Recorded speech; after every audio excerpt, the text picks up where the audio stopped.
Ladies and gentlemen, for the 9th straight night in a row, we are hitting the music because the unstoppable powerhouse of the East called the New York Knicks went into Beantown to face off against the Celtics for the second time in the week. Shorthanded this time because they were down. The floor general, Captain Clutch, Jalen Brunson, was taking the night off, a well-deserved night off. And so this game was a battle. And the Knicks would find themselves down by 14, but would find a way, as they usually do, to get back into this game with tough defense, with tenacity, with New York grit.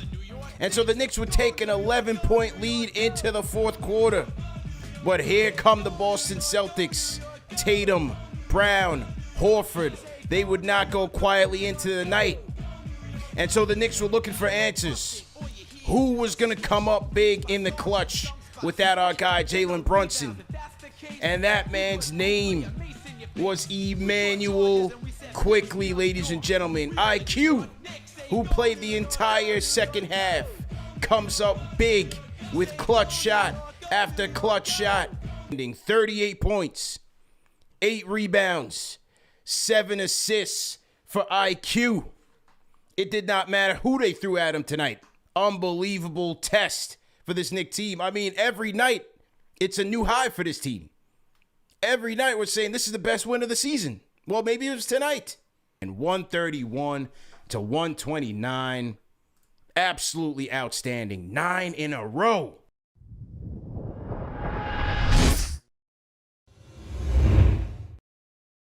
Tell you, man, this is going to be an electric next couple of months for this fan base, and it's well-deserved, man.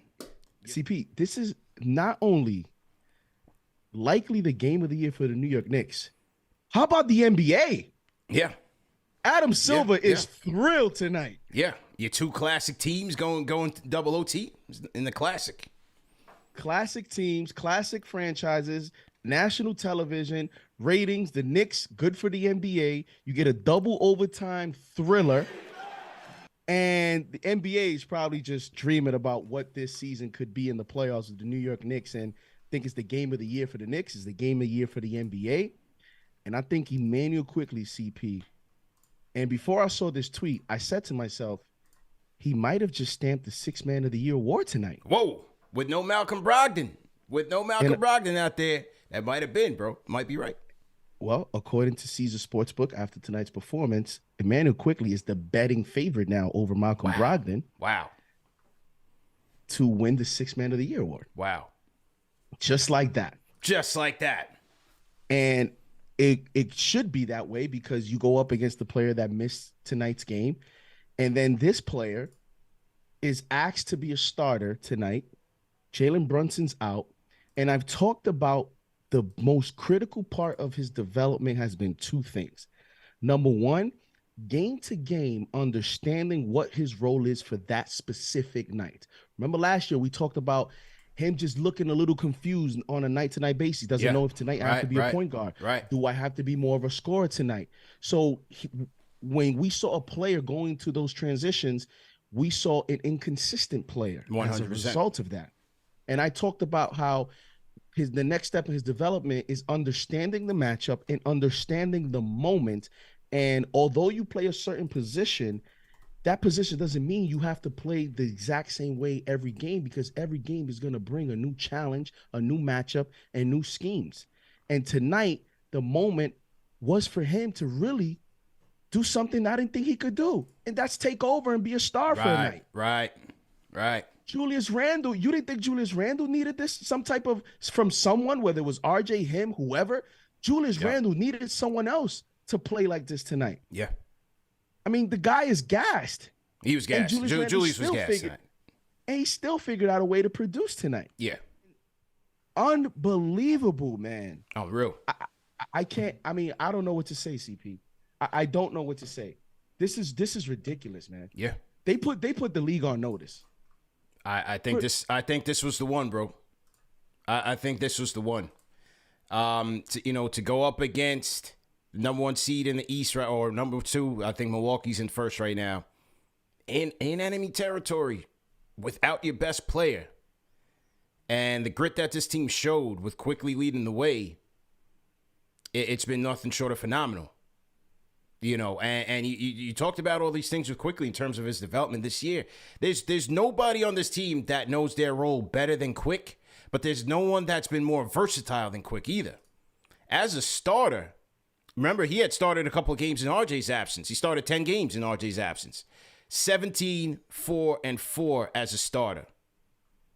17-4-4 as a starter. His last 10 games, 16 points per game, 45% from downtown, 53% from the field.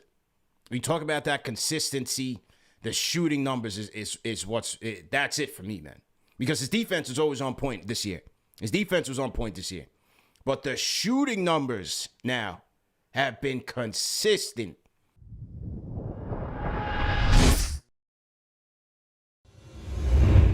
I think Leon needs to give IQ a check. Like JD said, this game solidified IQ as probably sixth man. It solidified him as being a long-term member of this team, man. And his, like in the interview we had with Mike Breen, IQ, he said IQ's play is contagious. Anything he does on the floor, bro, will impact the team tremendously. And his play boosted his team, bro, in overtime and double overtime. And bro, he deserves all the flowers tonight, bro. So what a great game from IQ. But I also want to shout out RJ because honestly, he kind of set the tone in the beginning of the game because we were looking for that second score. And he came out the game too, scorching hot, bro. So shout out to him as well. But what a great game from IQ, man. This should just be an IQ show tonight, bro. That's how great he played. This is the Immanuel Quickley tribute show. Pay that man, Leon. Sixth man of the year. We got to get it for him. Because he's been great tonight. I thought RJ had a good game tonight. He set the tone, as you said. Went to his strengths. Was attacking the basket. 29 points, 11 rebounds for RJ tonight. 10-22 from the floor. 3-9 from downtown. This was a nice bounce. This was a strong game for RJ tonight. But listen, I have to, yesterday or the day before, we were apologizing to Randall. Get ready, guys. I am actually going to say. Oh, my God. I don't know if I'm going to apologize, but Tibbs is growing on me. Tibbs is growing on me a little bit. I'm willing to, JD, like you said earlier today on Miami's game, I actually see Tibbs calling timeouts appropriately and actually making some adjustments. And I'm shocked right now, but so I'm getting a little bit on his side. I hate to say it, but you know, one thing we can see is that the team is playing for him now. That wasn't always so, because we can remember last year in the beginning how this year started. I think there were games where they kind of stopped for him. But I want to shout out Tibbs. He's making adjustments. Let's see if he will continue to do this during the playoffs, because the playoffs is a whole different animal, guys. We all know this. Yeah. I jumped out the window with burgers, but I'm still very cautious with the playoffs. And yes, I agree with Nate. That dunk by Mitchie, and then he made the free throws at the very, you know, the first time he went to the line, it was awesome. I would like to see more of that from Mitch, just letting him drive and letting him do his thing. Yeah. That's all I got, guys. Appreciate it. Good to hear from you. Great show. Great win. Quickley's that guy. Pay him. JD, excellent job tonight. We out of here. Great show, man. Peace.